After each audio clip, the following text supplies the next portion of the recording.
Okay, so today I want to talk about silence.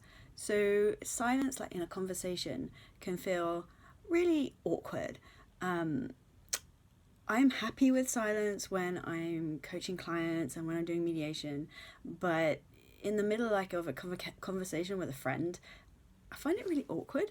Um, so I met this new person last week, and we were just getting to know each other, and they didn't have too much to say, and so I found like I was filling in the gaps. um, and I suppose I was just thinking about like whose responsibility is it to talk, and reflecting back on it, obviously, like, it's for both of us to take responsibility for keeping the conversation flowing and going back and forth. But if like one person is letting their side down, what do you do? I was like, well, what would happen if you didn't fill the silence? And like, I think the worry can be like the other person, they'll be like really bored, and they, they'll think that I'm boring, and so they won't like me, and then, what's the problem about making sure that that other person is happy? So then it's like, oh, okay, well, this is one of the things of being a recovering people pleaser. Like, you have this thing of you want other people to be happy, right?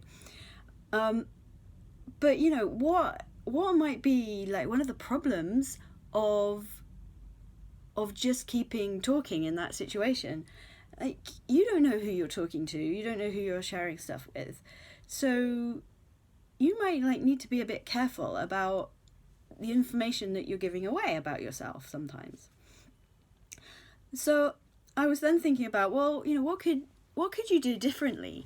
And I think there's like two options. Like, one is that you practice like holding the silence, because it is both of your responsibilities to keep that conversation going. And well, if they're not wanting to talk, then you shouldn't feel like you should need to talk either.